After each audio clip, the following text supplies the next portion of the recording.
Welcome back to Beyond the Cards, your monthly payments podcast where us Redbridge folk talk about the payments related news that we most want to talk about and that we think we should know. So, welcome everybody. How are y'all doing? We good? Great. Yeah. Hi there. Great. Thank you. Awesome. Yeah, we all try. All right. So, should we just jump right into it?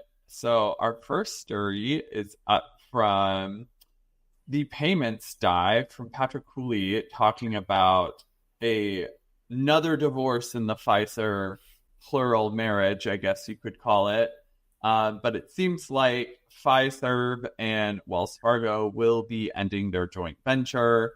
A la the Bank of America divorce that happened a few years ago. But it does seem like there's no issues with them not still continuing to use each other. Right. So definitely seems like it's going to be the same like currently with a lot of banks that Fiserv First Data is still in the background as the processor. The just financial piece of the relationship, I guess, like piece of the shareholder relationship is ending. Yeah, it seems like they're just dissolving the joint venture, but the two companies will continue to work for each other, and Fiserv will continue to serve as that back end for Wells Fargo. Exactly. It seems like business as usual. It's just like, hey, we're no longer together. And it just really seems like they actually got a stake in when Fiserv actually acquired First Data. So yeah, that portion is ending too. So I think that was a big part of it. So I just thought that was interesting to know.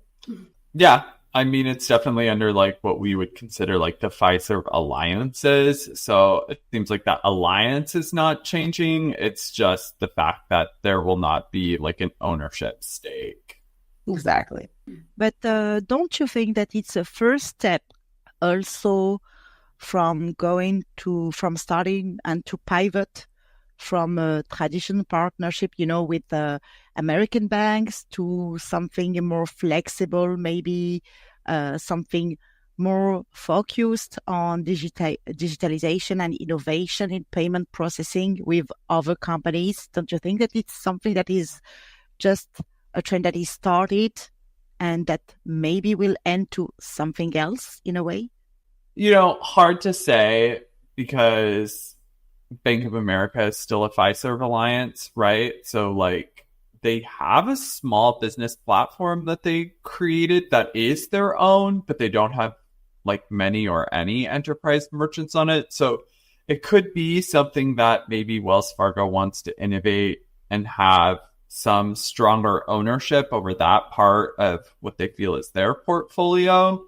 But, I think the harder challenge is you can innovate in that direction, but your big enterprise merchants are not going to, follow that same path until you have it created. I mean, I could see someone trying to pivot to being more like maybe say like a JP Morgan, which is their stack tends to try to be as unified between your traditional treasury and more payments technology, but I'm not sure if we'll be getting there anytime soon with Wells Fargo. I get you. Thank you. Fun to watch. Fun to see what's going to be going down. I think our next story too, which I actually think that this is an aggressive take, but it comes from Forbes on whether fin banking is doomed to disappear, but customers will benefit, by Gene A. Grant II. It's a really interesting read. I thought it really encapsulated a lot of what we had, previously discussed on this podcast around, fintech banking. But it's a really good deep dive into kind of the conversation and history and setup of these arrangements. And, essentially it's almost like a foretelling that while we have a lot of this fintech banking right now, it's only a matter of time before the traditional banks catch up and cannibalize that. I thought the other really interesting thing that this article goes into that probably is deep in the weeds as we like to be is the discussion of FBO accounts, or for benefit of accounts, and how those accounts actually are kind of at the core of the potential problem of why fintech banking is really almost doomed, to in the future, because the regulation and compliance over those FBO accounts is potentially going to be the ultimate downfall. And why this is kind of important, right, is because in the banking world, there's the KYC, or know your customer process, right? Banks are supposed to know who they're doing business with. So that way they're not banking for criminal organizations. They're not participating in money laundering. Seems like a few banks still have a little bit of trouble with that.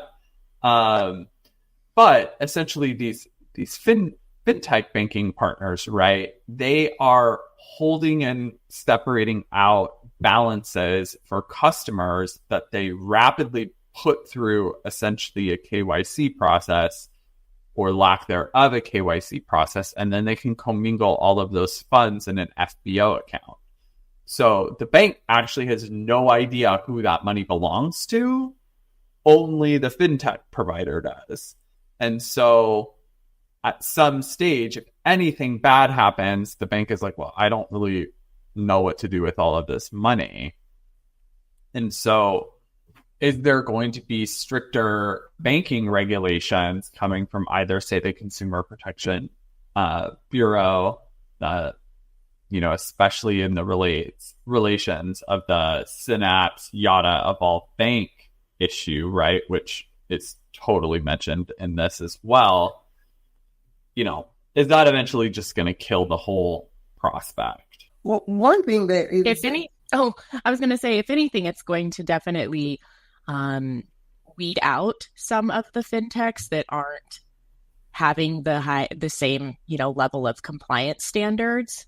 I also think it'll bring some of those in the market that might be smaller. It's going to probably tighten the belt on some, as the banks have to look at who they're partnering with. But wouldn't it be, and what's interesting is, like, wouldn't the banks be in basically not compliant because they're not paying attention? They're keeping all of these FBOs and technically mingled together. So wouldn't it fall on the actual banks because you guys are not being compliant that are affecting the fintechs as well?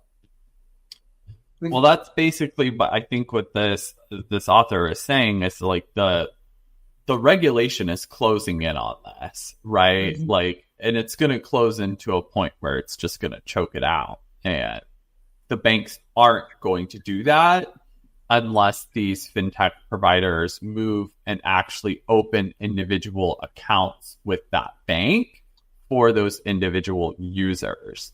Mm.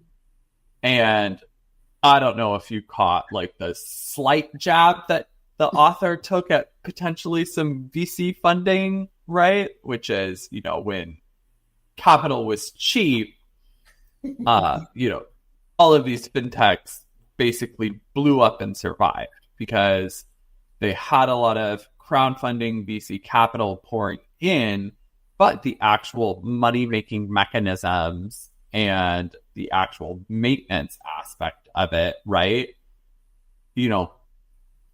When cash is cheap, they were able to kind of get over that gap. But as, monetary policy changed and that money dried up, they didn't really have a way of maintaining that banking as a service infrastructure without basically changing their whole fintech banking paradigm, which, the customers probably wouldn't want, right? Like a lot of these fintech banking partners are like very targeted. Are you a socioeconomically challenged person who, is struggling to get a bank account or doesn't have a lot of money to pay regular, account fees or have all of these different fees that banks charge. And so, you signed up for this service to help you build up a checking and savings. Mm-hmm. But, if they would have charged you a $15 account fee on a monthly basis, you probably wouldn't have chosen them. Correct. It's just it's very sad because you do have the customers that do not realize that they're not dealing with a FDIC actual bank. And so if anything could happen, just like what's going on now, customers are without their money. So and the customer's like, whose fault is it? It's your fault, Fintech. And Fintech is like, no, it's the bank's fault. It's like everybody is pointing a finger with each other. So I can see this as being, it's a downfall. Well, and allow me to be highly problematic for about 2 seconds. I also think that, for the past few years, we've had a very aggressive consumer protection finance bureau. So, is that come January 2025, is the pressure of regulatory compliance then going to become more laxed? And depending on how monetary policy changes, right? We just had a Fed rate cut. The Fed is supposed to be independent, but that could honestly all change. And so while I think this article is prescient to the time that it was written, which was for a very particular administration in the US, does it hold true past January 2025 if the Fed is no longer independent and there is less aggressive consumer protection out of that bureau? Problematic brand. Indeed. Something I want to share based on everything you're saying, guys, is that so first, when it comes to fintechs, I think profitability is definitely becoming the topic now that the cash is really expensive. While a few years ago, fintechs were about increasing their customer base, right? The number of customers, the number of accounts. Nobody cared really about the money they were really making. So I think they could really go, as you were saying, to those customers that were somehow unserved by their banks because they couldn't open a bank account. Maybe they found some funny services with those fintechs, and it was either for free or really not expensive compared to a traditional bank. So that's something that is really changing. So fintechs are running out of money, and they are either going to partner with banks or they are simply going to bankruptcy. They cannot work anymore. So I think that's definitely a topic, and at the same time that creates a huge risk, because what happens with those fintechs when things go wrong, and who protects those customers? And somehow banks, I'm pretty sure they're starting to realize that those customers, to some extent, belong to the bank because they are in the relationship. So, contact is getting really, really tight, and people are starting to realize that there is a huge risk, and that we are talking about money here and about real customers. And something that it also made me think about what happened here in Europe, and in particular in France a few years ago with terrorism and these sort of fintechs opening bank accounts for people that were unbanked or with people, without really doing a proper KYC. It became really strict, and probably this is something for other reasons what is happening in the US, and probably the same will be happening in Europe as well. Yeah, yeah, the article is great. I think there's also a consideration of consumer data protection within this as well, right? Like banks have very serious regulatory compliance around protecting your data, right?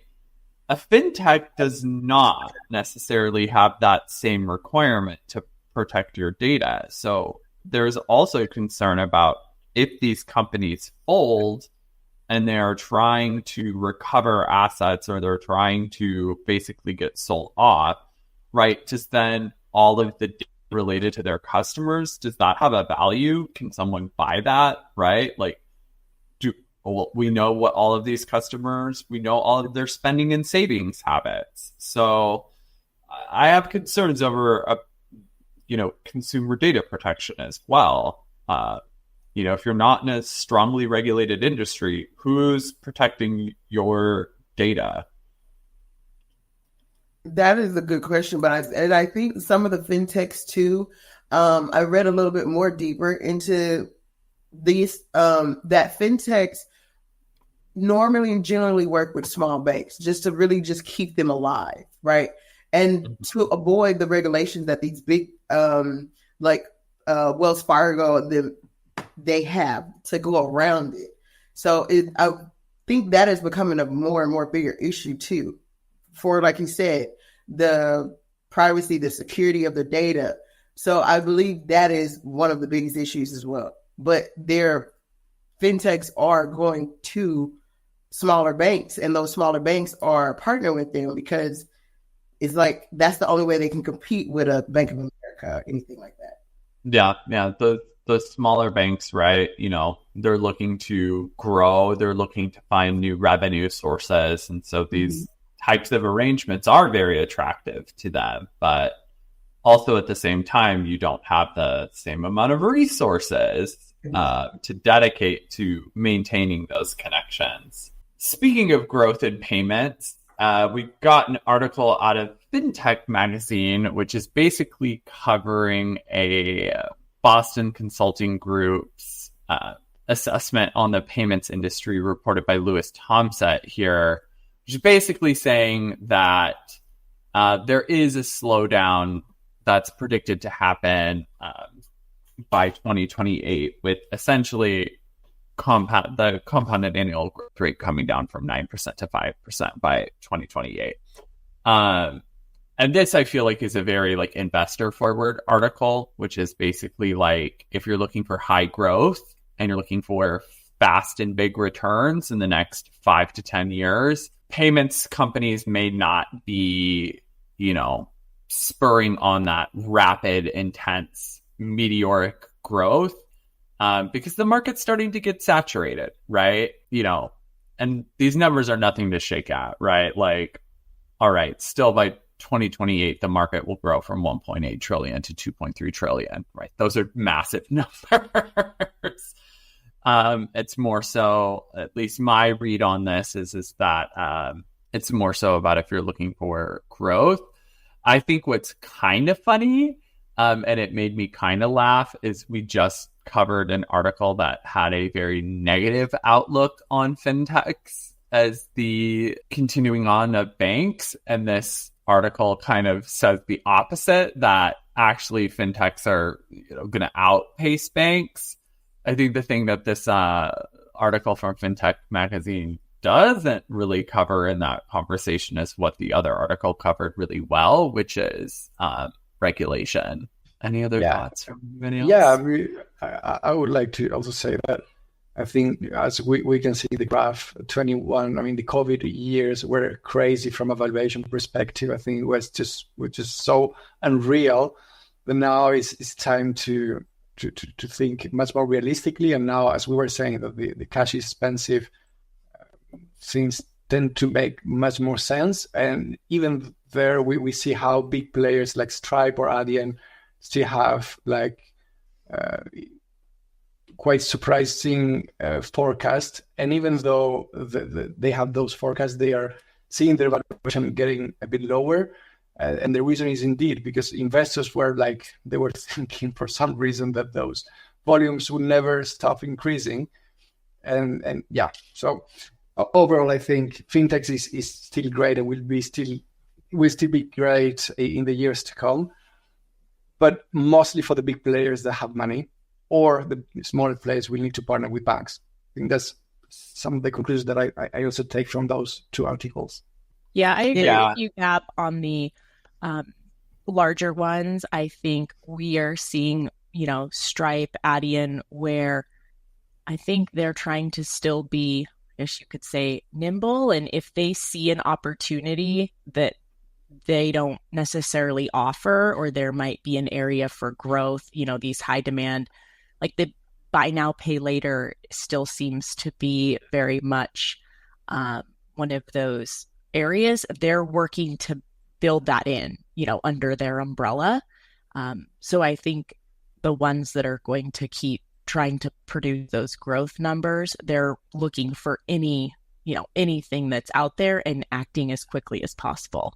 Yeah, I was going to add as well, and it's like a minor soapbox moment. So again, I apologize on this, but also I perceive a problem in is they solve problems that already have solutions. And so also within these payments companies, like what really are they trying to solve?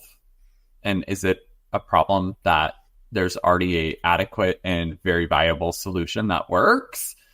So part of the issue with that, right, is it is not cheap to create a fintech company or a payments company. The developers cost a lot of money. And so there's also kind of an emphasis in this article about how do these companies scale back the costs of development. And that's where like a conversation of AI kind of comes in, right? Or subset of AI, which is, do you need to have a base of 50 developers making $450,000 a year to maintain your code? Or can you actually work on reducing your overhead and introduce maybe more automation, higher use of AI to write code and maintain code to bring down those costs so that you can have profitability? So interesting conversation. Again, I think this is a little bit more like investor focused. But in our world, right, we always get brought up with like, well, what about this company, or what about that company? Or I read, that this company is doing really big things in this space. And I think all of us as experts kind of always take a step back and are like, yeah, but that company is only 3 years old. Also not sure if they're going to be around for another 3, So it's always, you have to kind of take a step back and look and see, are they truly a disruptor? What is the problem that they're trying to solve? Is it an already solved problem? And 2, what's their run rate in terms of costs? I think from an investor focus, that's important. But as a partner selection consideration, you got to be a little worried that, what's the going concern? And also something that we shall highlight also, and that's something that we see, at least in France, is rather one of the strategies that the bank adopts are rather to have their own fintech in a way, to remain competitive in front of those fintechs that just exist for 3 years, as you mentioned. So this is very, very funny, because at the same time we are saying that of course the banks in general have to be careful about what fintechs can bring, but also at the opposite, they tend to react. But is a bank with his own fintech more performant than one fintech? Not sure about that. And of course, at the end, it really depends on the needs and so on. Yeah. So let's move on to talk about our next story, which is also very interesting, which is the European Banking Authority is starting to put together some conversations and potential rules around currency conversion with instant payments. I think that this is a really interesting conversation because currency conversion, right, something that happens a lot in the payments world. But as we move more towards instant payments, and I think that this is a very, good look to try to get ahead of the issue, right? Instant payments are going to happen 24/7 at all times, any day of the week. But FX markets are not open on that same time frame. So I can see what they're trying to get ahead of, which is obviously if you are doing instant payments in currencies other than the euro, or there's a need to convert the currency, what do you do when the FX market is closed and you can't get a conversion rate? How does one handle that? Because the instant payments are going to need the exchange rate, but the market's not going to be open. I think that's just one of the problems that instant payment is facing, which is, we could at the beginning, we could think that instant payments is just about making something instant, but actually we realize the complexity that is around payments, because there is ethics, there is risk, there is chargebacks, there are refunds. There are so many things around the notion of instant payments, one of them being the conversion of currency. And in particular in Europe, where there is the SEPA area, but at the same time there are a lot of currencies, and not only euro, even though Europe remains the main currency in the region for sure. So implementing something that works in Europe, as we could imagine in other regions, but it definitely needs to rely on currency conversion. And I think this is going to be a tough question. So at least the topic has been identified. I hope they will really address it properly and quickly. Yeah. I mean, it's just, you bring up such a good point, right? Like instant payments are great, but all of our systems, treasury management systems, maybe order reconciliation, shipping, fulfillment, etc., right? Are they all instant? Are they all 24/7 shops? So how are we going to handle all of these instant payments that are going to be occurring on things that are not set up to handle that instant transmission of information, right? You submit an order and you pay for it via instant payment, like it still might not get caught until the next day.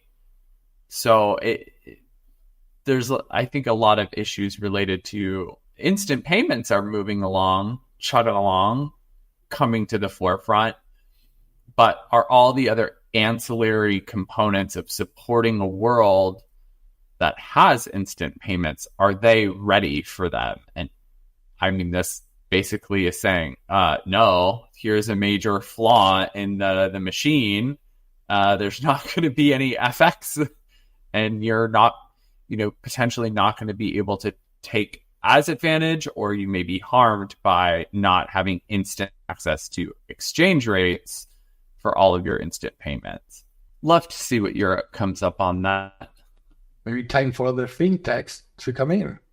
Yeah. Let's see. Just to make a link with the other. Oh, yeah.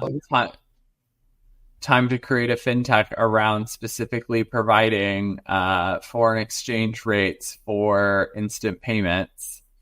All right. I would be interested to see if that would even happen. All right. So the final story we're going to cover, and it's a good one because it rolls into our broader conversation of what we're going to talk about today, which is AI, a topic that I will most likely and 100% assuredly soapbox multiple times here. And the role of increasing AI to digitize healthcare payments within the US to essentially speed them up and transform automation and make these healthcare payments much more efficient. I think this is a very rosy lens on already the issues that exist within healthcare payments. But really what this is saying, and it's, obviously there's a little bit of a bias because this is given through the lens of somebody who owns a company that focuses on this, is that basically it's going to be the latest and greatest in sliced bread. And I have some issues. One, there's a distinction of AI, machine learning, and automation. And I have to say, I don't think that that's factually correct. specifically where they draw the distinction between machine learning and AI, right? Like AI is over, like it's the umbrella term, but like machine learning and deep learning are embedded within AI. But in my opinion, AI and the way it's being described in this article doesn't exist. And also, I already know people who have encountered healthcare claims being rejected by machine learning. And I don't know. I don't think the data models are strong enough to support this level of automation within something as sensitive as healthcare.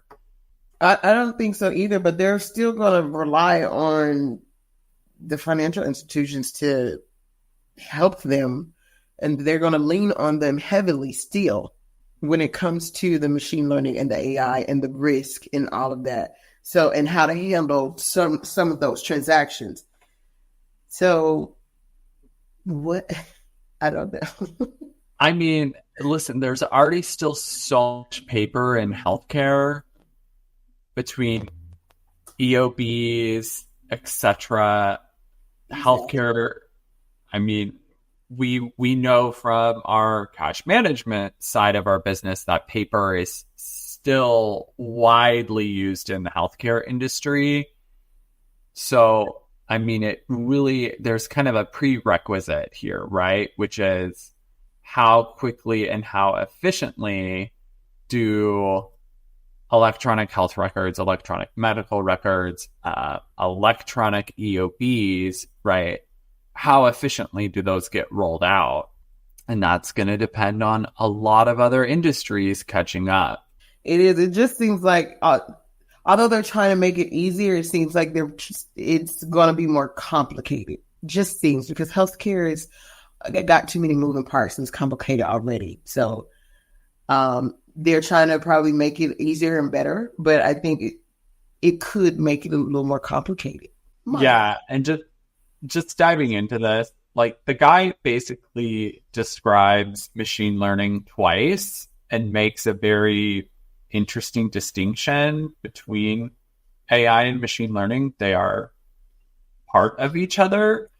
But like the more specific thing where I think that there's probably a flaw in that discussion is, you know, they mentioned that there's going to be reasoning and problem solving.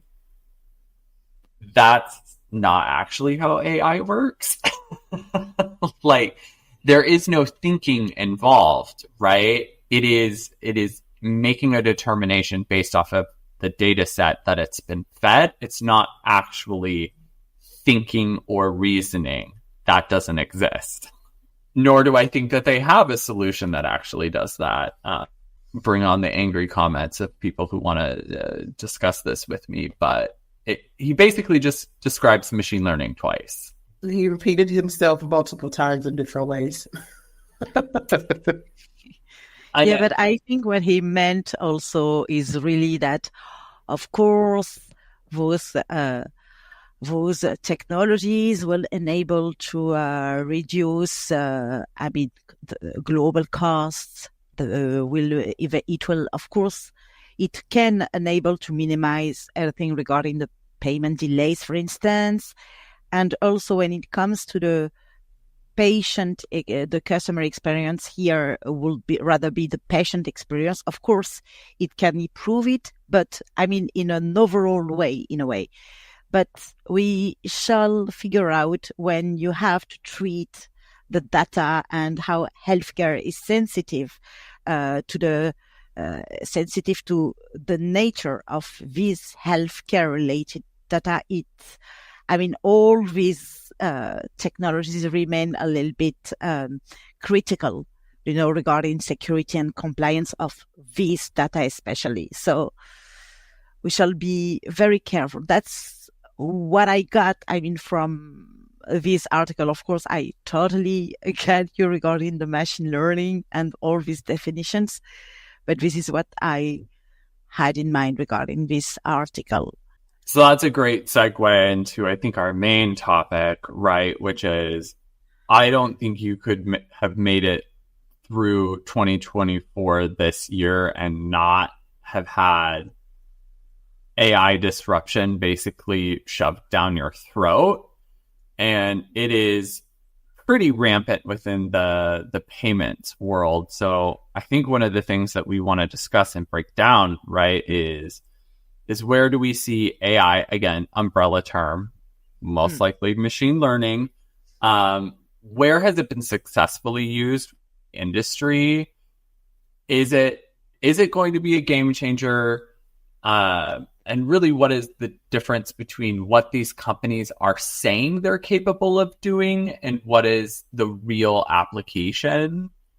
And ultimately, whether there's hit or hype related to this. So maybe let's just start on a really ground level of where there's been successful implementation of, I will be correct and say machine learning.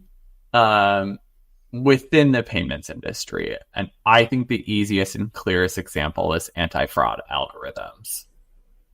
Yeah, I was going to say fraud or fraud prevention. I definitely was going to say fraud. Like, I think with everybody moving over to digital payments and digital wallets and everything, AI fraud has become huge in that territory of the payments world. Fraud. I believe that's where you see the most successful. Yeah. And let's be real, right?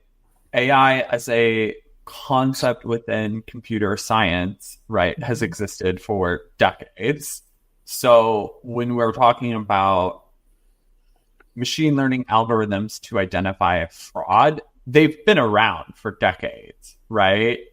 So there's been a lot of training, there's been a lot of data poured into those machine learning algorithms to spot potential fraud. I think where you see the marketing aspect pull in is it's always been machine learning behind the scenes, but now you're going to get more investor attraction. It's easier to maybe come up in search terms if you just start using AI instead of using machine learning as your kind of tag or your slogan of what your product does. I've got two other examples of where I've seen this concept being brought up in payments. I think one is...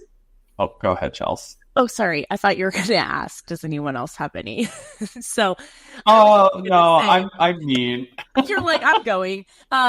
More like probably it's just being utilized also for, personalization, right? I think we're all familiar with where it's, there's, it's learning our spending patterns and our trends and giving us, recommendations and dropping things to encourage, additional purchases or, I think they're also using it some in the payment options, right? I think there's different payment plans being offered, all those areas where it's tracking across, multiple points and then utilizing that data to come up with recommendations. Then you also have the customer experience too. Like, True. We have more AI bots that they're doing and communicating with, even doing a transaction online, right? A lot of companies have just attracted that AI bot to be that human person to, let's say, take your transaction, whether it's through a chat or whatever. So a lot of people are doing that.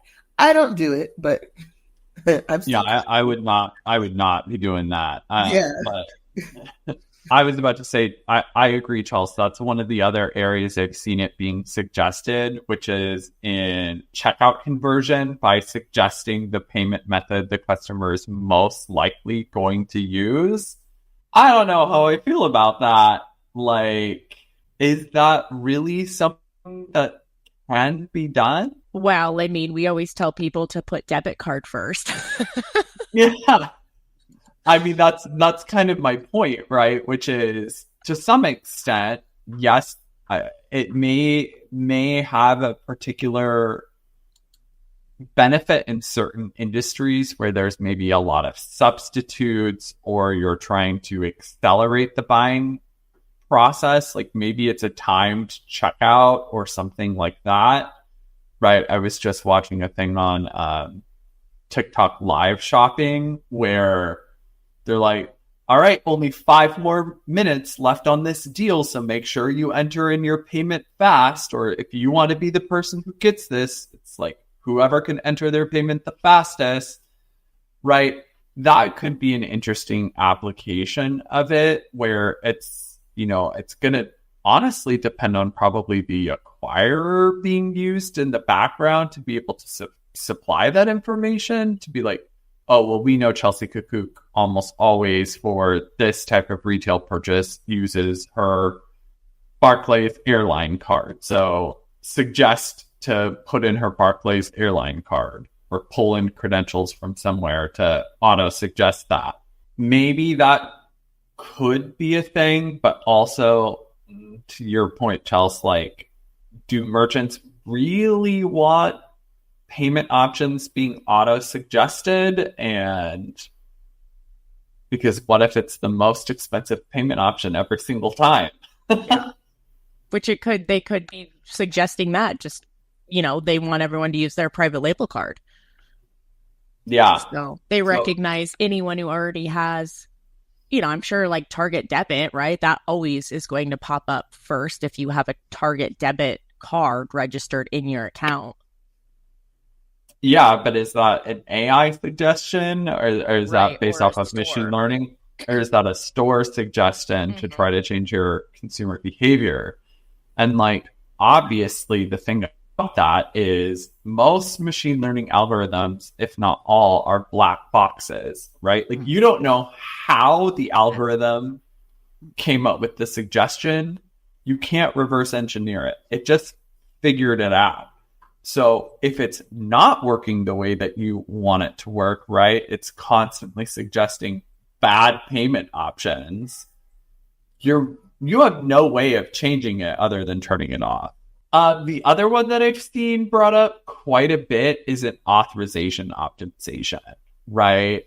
You know, there's machine learning algorithms to best make sure that your authorization goes through. Have you guys seen those? I haven't seen it quite as much, but I have seen it.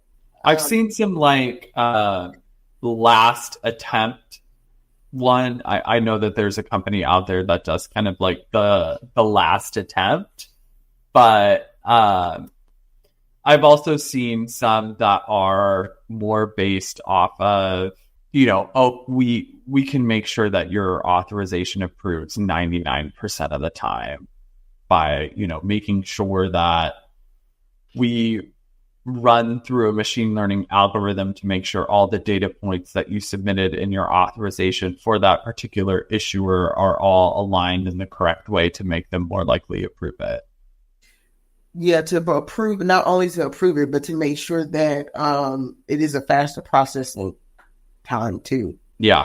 You guys really haven't seen those? I feel like I see them all the time. There's literal services that I've known that you guys have negotiated. I definitely see them. Now, those I think could have some validity, right? Like, I do think, especially where you have, like, listen, issuers make weird changes all the time. And how you submit something is down to like a zip code, or, you know, do you have a middle initial or something when it says like name on card?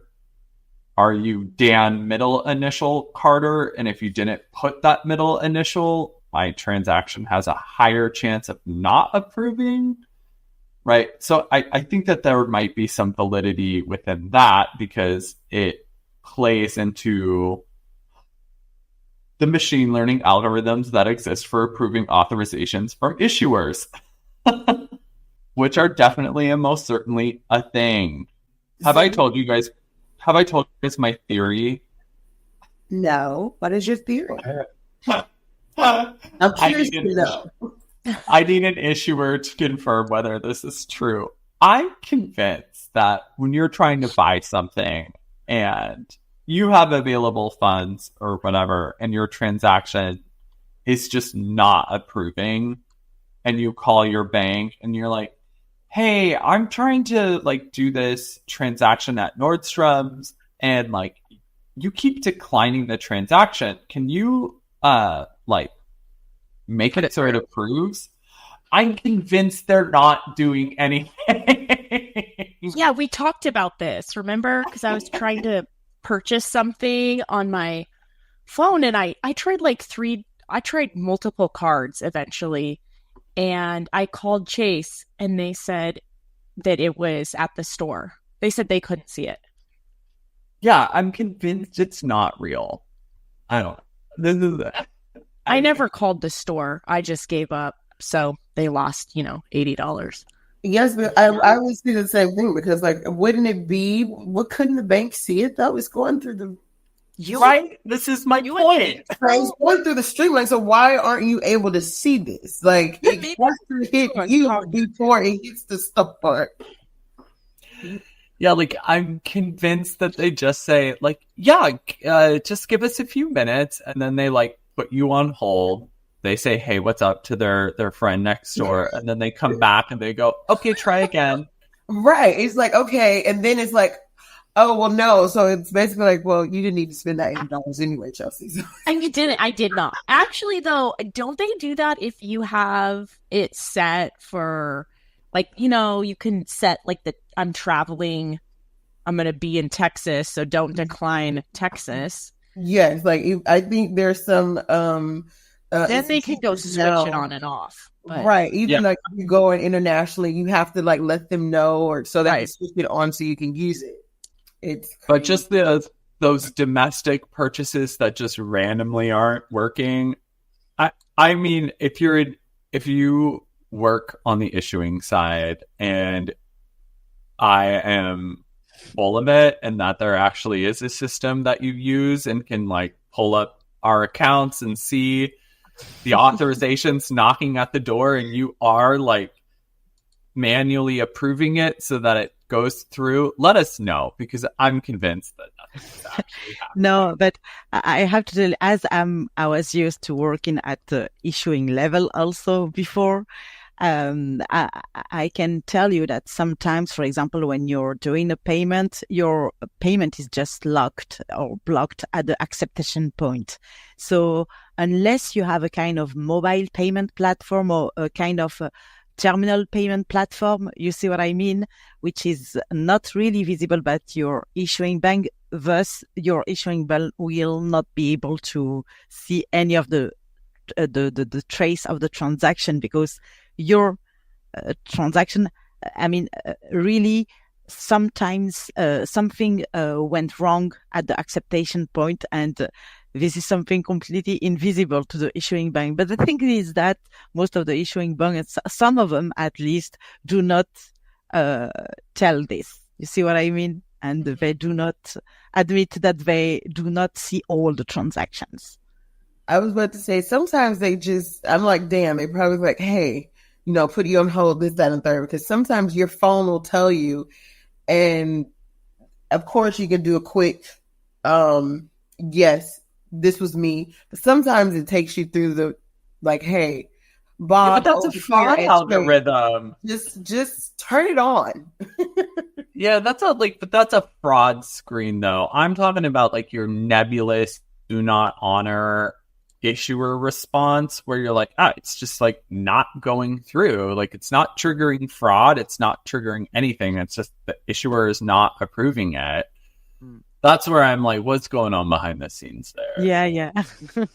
And sometimes of course, they will not be able to transform and to say to unlock this transaction if it's going wrong. I mean, if it's declined, it's declined. They do not have access to the final answer. You see what I mean? So, and that's what these, quote unquote AI services are supposed to be able to fix. And I'm like, well, can they fix something that doesn't, like, there is no answer for? Because again, like, we don't know. Again, issuers weigh in.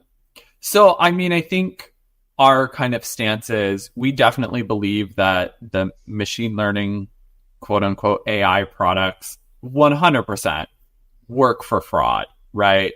This is tried and true, extensive decades of data in their models. That's really legit. We're pretty all on the same page there.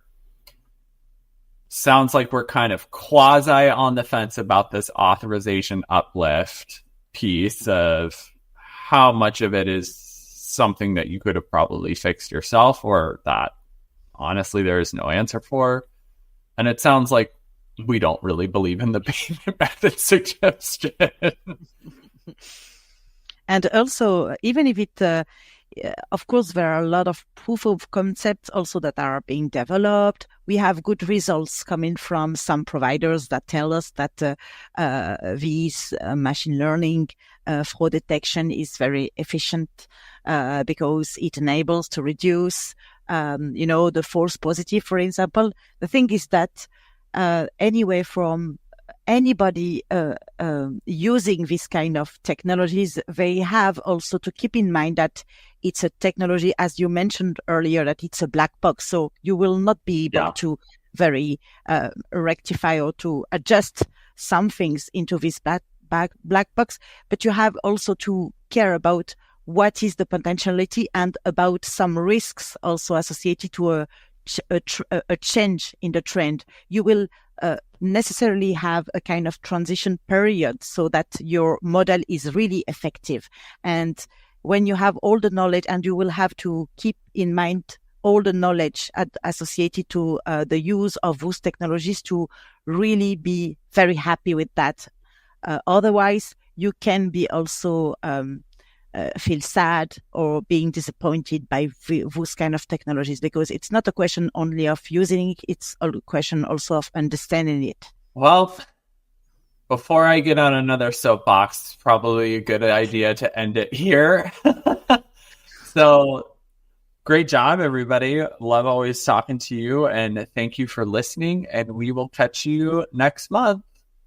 Bye. Bye. Bye-bye. Bye. Thank you.